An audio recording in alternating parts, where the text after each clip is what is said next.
മനുഷ്യനായി ജാതിയല്ല ഒപ്പിച്ച് വെച്ചേക്കുന്നത്. ഞങ്ങൾ ഇച്ചിരി കൂടിയതാ, നിങ്ങൾ കുറഞ്ഞതാ. ഈ ഊളത്തരം ഒന്നും അധികം പറയരുത്. സ്തോത്രം. ഞാൻ കഴിഞ്ഞ ദിവസവും പത്രം വായിച്ചപ്പോൾ നിങ്ങളും കണ്ടതാ, വായിച്ചതാ, പുതിയ രാഷ്ട്രപതിയെ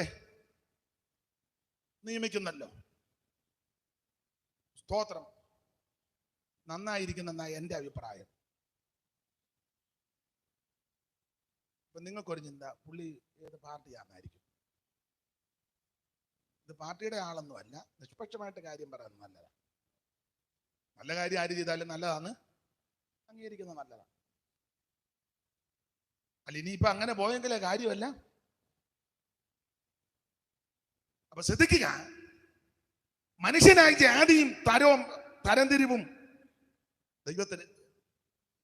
വേദപുസ്തകത്തിലെ പ്രമാണം നിങ്ങൾക്കെല്ലാം നന്നായിട്ട് അറിയാം. ഭൂതലത്തിലെങ്ങും കുടിയിരിക്കുവാൻ അവൻ ഒരുത്തനിൽ നിന്ന് മനുഷ്യജാതിയെ ഉളവാക്കി. ഒറ്റ ഒരാടെ സന്തതിയാ ഈ ഇരിക്കുന്ന മുഴുവനും. ഈ ഇരിക്കുന്ന നല്ല ലോകത്തിലുള്ള മുഴുവൻ. പിന്നെ ചിലർ നല്ലതുപോലെ വെളുത്തിരിക്കുന്നു, കറുത്തിരിക്കുന്നു, അത് ഇത് നിറം വിളറിയിരിക്കുന്നു, പരുവക്കേടിരിക്കുന്നു. അതൊക്കെ പല കാര്യങ്ങളുണ്ടോന്ന്. ഭക്ഷണക്രമം, ജീവിതചര്യ, കാലാവസ്ഥ,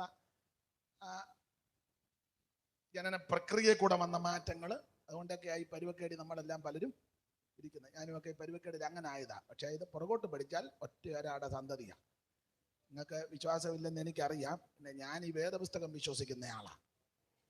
നിങ്ങൾക്കിത് എടുത്തോണ്ട് നടക്കുന്നതല്ലാതെ ഇതിനകത്ത് പല കാര്യമൊന്നും വിശ്വാസമില്ല. അല്ലെ ഞാൻ ഈ വാക്യം പറഞ്ഞപ്പോൾ നിങ്ങൾ ഒന്നിച്ചു അല്ലേലിയാ പറയണ്ട. ഇനിയും പറയണ്ട, വേണ്ട. കല്യാണത്തിന് പറയുമ്പോൾ ഇപ്പോൾ മൗനമായിരിക്കുന്നത് പോലെ 9 മണി വരെ മൗനമായിട്ടിരുന്നാൽ മതി. അപ്പൊ യേശുക്രിസ്തു മുഴു ലോകത്തിന്റെ ദൈവമാണ്. ആർക്കും യേശുവിനെ ആരാധിക്കാം, സ്നേഹിക്കാം, അനുഗമിക്കാം. ക്രിസ്തു യേശു മുഴു ലോകത്തിന്റെ ദൈവമാണ്. ഇന്ന് രാത്രി എന്നെ കേൾക്കുന്ന പ്രിയപ്പെട്ടവരോട് പറയട്ടെ, നീ ഇന്ന് രാത്രി കർത്താവിന്റെ സന്നിധി സമർപ്പിക്ക്. നിനക്കും നിന്റെ കുടുംബത്തിനും രക്ഷയാ, നിനക്കും നിന്റെ കുടുംബത്തിനും രക്ഷയാ. ആമേൻ. ക്രിസ്തു നമ്മുടെ സമാധാനം. കരമുയർത്തി കർത്താവിന് മഹത്വം കൊടുക്ക്. എന്നെ കേൾക്കുന്ന പ്രിയപ്പെട്ടവരോട് പറയട്ടെ, യേശു ക്രിസ്തു ഒരു വിഭാഗത്തിന്റെ മതത്തിന്റെ സംഘടനയുടെ വക്താവല്ല. യേശു ക്രിസ്തു മുഴു ലോകത്തിന്റെ ദൈവമാണ്.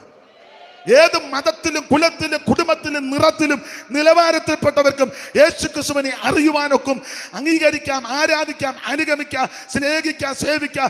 യേശു ക്രിസ്തു മുഴു ലോകത്തിന്റെ ദൈവമാണ്.